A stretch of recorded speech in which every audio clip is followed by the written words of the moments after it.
This is the Following On Cricket podcast here in New Zealand. We've arrived at windy Wellington, the Basin Reserve, ahead of the second test, which gets underway on Thursday. Steve Harmison's got a haircut. Life is good. England are 1-0 up in the series. Harmy, let's start with the team news. And the news from the team is there is no changes for this second test. So Chris Woakes, Bryden Carse and Gus Atkinson will lead the seam bowling attack. Yeah, no surprise. It was about how they pulled up. If they all pull up, fine. I thought Woakes got better as it went on. Atkinson will probably like a couple more wickets. Carse was fantastic as he's shown and got player of the match. So from that point of view, I'm not surprised at all. The only question mark was on the captain and whether the captain was fit enough to bowl exactly the same as he did 20 overs in a test match. If you want to win a test match, I think as a fourth seamer, he'd probably want to bowl between 15 and 20 overs. I think he looks as though he'd be able to do that. So I have no qualms about the team. I think it's the right thing to do. Potts looked good in practice. He looks strong. He is strong. Ollie Stone the same, but I think the way the England teamers have gone, 1-0 up, I'd just roll the same team out. Yeah, not a problem. And our first impression of the wicket behind us, it's very green. Very green. It always is. Always are. Very green, always are. Don't look at the wicket 2 days out. You get closer to the time, it changes colour slightly. As long as there's a sort of hardness and a firmness underneath, this wicket will be fine. It will start green. It'll burn off as the weather and the wind and the sun comes out. So, no, I think hopefully. I'd love a wicket like what we had at Hagley. I thought that wicket was a brilliant cricket wicket. If we get something similar here, I think we're in for a great contest. We'll hear from Chris Woakes in a second, but how much did those 3 wickets influence his selection this week? If he went 0 for and 0 for in Christchurch, would you have seen him play this week? Yeah, after the first innings, I think you were questioning whether Chris Woakes over a 3-match series, has he got the time to get into it? But we see in the second innings he showed his class. You take your time. Sometimes some people take a little bit time than others. I've always said preparation's not one size fits all. During my time, it took Simon no time at all to get up to speed. Andrew was the same. It took Hoggy a little bit longer. It took me even longer again, just overs into your legs. So I think from that point of view, looking at Chris Woakes, the way he went about his business, he got better during our English summer, got better during that test match, and the wickets he got in the second innings, he got two wickets from a good length, 1 nip back, 1 nip to where, 1 was Kane Williamson. I think he justifies his selection in this second test match. So let's hear now from Chris Woakes. Earlier on this afternoon, I caught up with the England all-rounder.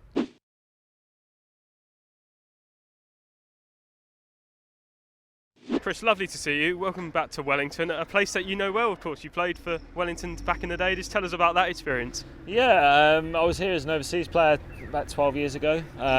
Was due to do quite a long stint here, but got cut short due to international call-up. So, but I had a great time here. I was here for a couple of months, played some T20s, played some 4-day cricket. So, yeah, really nice to be back in Wellington and enjoying the city, enjoying the ground, and always good to come back. And 1-0 up in the series. We saw what happened in Pakistan and in New Zealand last time. How do you back up that result and go on to win the series here? I think it's just about drawing the slate clean. I think you come into a series and obviously win the first. It's a great place to be, but also you realise there's 2 big games to come. It's not about looking not too far ahead. As you said, we did something similar in Pakistan, so we don't want that to happen again. But I think you just have to wipe what happened last week, focus on the first ball this week, and try and reassess conditions and get back into the battle again. And how would you assess your own performance in Christchurch last week, especially second innings bowled well? Yeah, really happy with how it went second innings. Obviously to pick up 2 big wickets at a crucial time of the game was probably the most satisfying. I'd obviously prefer a few more runs, and it would have been nice to pick up a couple of wickets in the first innings, but I actually felt like I bowled relatively well and then got my rewards in the second. But as a team we were great, I think, from start to finish. Put New Zealand under pressure and absorbed it at the right time. Obviously when we were 60 for 4, to then go on and score nearly 500 is a great effort. So all in all, a great week for us. And it can be quite hard to replace 2 greats in Anderson and Broad, but the bowling attack England have at the minute, without Mark Wood and Jofra Archer at home, it's strongest it's been for quite some time. How would you assess it? Yeah, no, I think as a unit we're bowling really well. We're working well together. We're communicating well. As you say, to lose those two greats in quick succession, obviously, it's hard to replace, isn't it? So I think we're doing well as a unit. We're working well together, and at the end of the day, we're working towards 20 wickets in a Test match, and that's all that matters. And at the minute, it's going well. We need to continue that this week. And how much does it motivate you, knowing that you probably have to perform to stay in the side? And it's not just bowlers that bat number 11 now. You see yourself, Cass, Atkinson can all hold a bat. Yeah, absolutely. It's great for us as a team. To be able to bat down really low is important. Lower order runs in Test matches can be really crucial. Partnerships down the order can really take the game away from the opposition, as we saw last week, and that was great for us and great for those pair last week. We'll be trying to do the same this week, but it's brilliant. You never come into a game thinking that you're going to desperately need those lower order runs. You obviously want your top order to score them, but at the same time, when the lower order runs come, they're really beneficial to the team.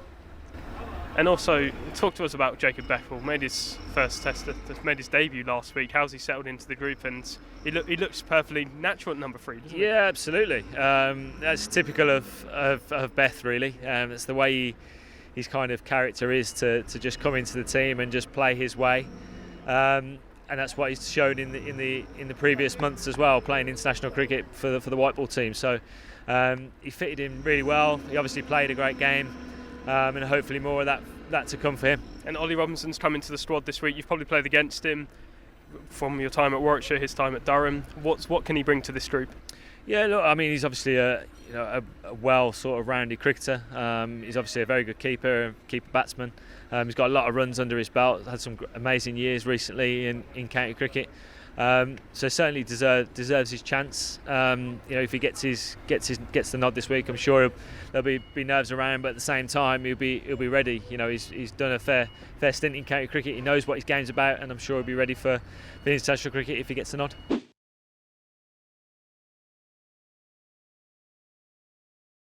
So that's Chris Woakes speaking to me earlier on, Harmy. Let's talk about Ollie Pope then. Still retaining the gloves, batting at number 6. It's all well and good doing it now. Jamie Smith's to come back into the side. So what does the future look like for Ollie Pope? Does he go up to number 3 as soon as Jamie Smith comes back? Or how do they rearrange the order? Because he's looking more comfortable, dare I say it, at this lower down the order. Yeah, he's always looked comfortable further down. I think that's self-evident at Surrey as well. I think if you speak to our good mate Bat, who works for talkSPORT on the commentary stuff, coach of Surrey, he'll say that Ollie's more comfortable in the middle order. I think quite a few. I think it's been the poison chalice, hasn't it? There'll be a clamour. There will be a clamour and start the car. People will go Joe Root to 3, and I mean that's the most ridiculous thing I've ever heard, because he doesn't like it. He doesn't like. No, but he scored. Let's rule it out. But he scored 6,000 Test runs in the last 5 years, averaging 65 at number 4. Why on earth would you contemplate moving him? For goodness sake. So no, Pope back to 3. He's playing for the team. Even if Bethel goes and gets 100 and 100 in these next 2 Test matches, Pope's done a job for the team here. He's picked up the reins when England when needed him most. So I've always said that about Ollie Pope. Give him more time and don't get on his back as much, because I think he's doing the hard work for the group and the unselfish thing for the group. Because nobody wants to bat at 3 in England. It just seems as though that's a really, really difficult place to go and bat. Ollie's put his hand up. He's got a couple of hundreds there.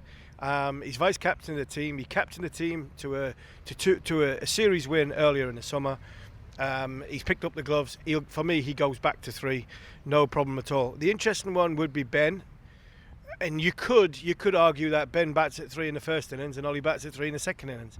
2 experienced characters, 2 players that have played. If Ben has a big bowling stint in the first innings, if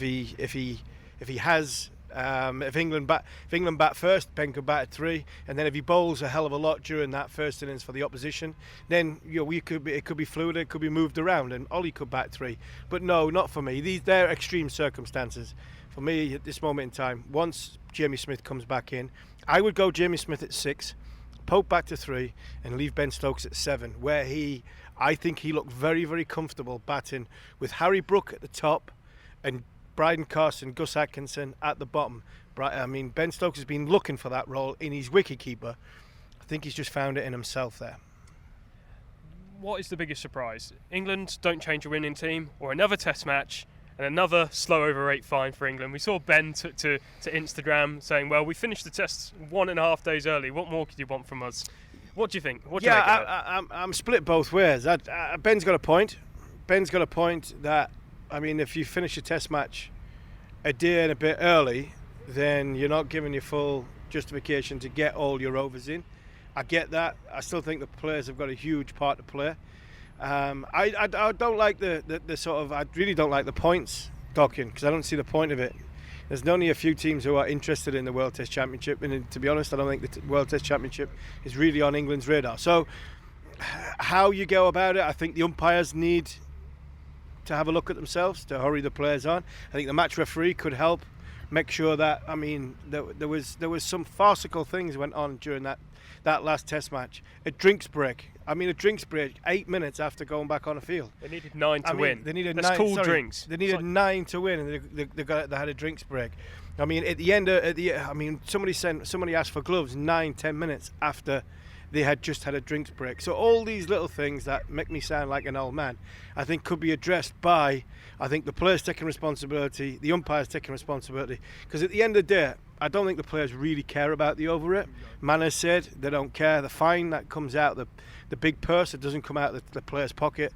World Test Championship points, teams aren't really interested. So Ben, yes, I think he has got a point, but I think he's just sort of masking the fact that they're not interested in the World Test Championship either.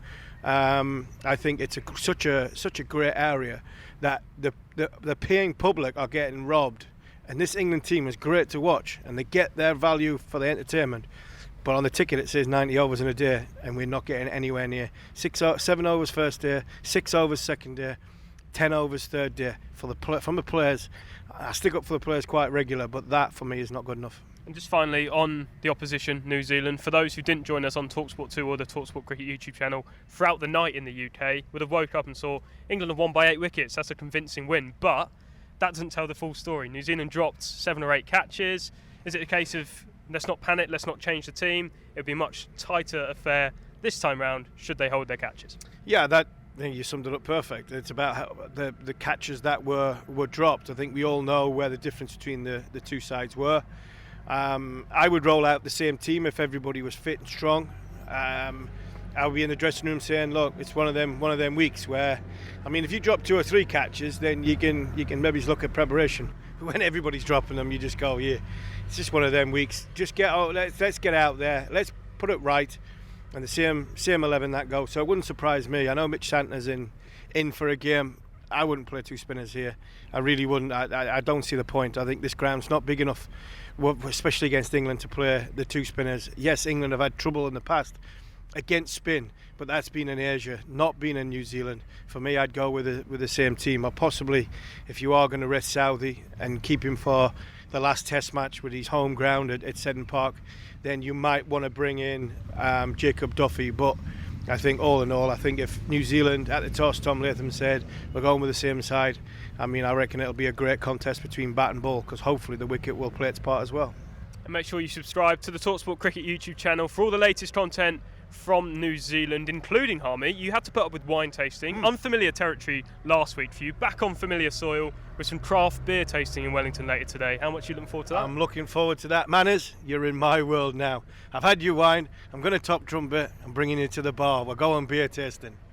And we'll have live and exclusive ball-by-call commentary of the second test between New Zealand and England here in Wellington from Thursday evening. Our build-up starts at 9:30 in the UK on talkSPORT 2 and the talkSPORT Cricket YouTube channel. Harmy's off for a craft beer. I'm off for a lime and soda. Stay tuned to talkSPORT Cricket. On AM, on DAB, via the talkSPORT app and on your smart speaker. talkSPORT.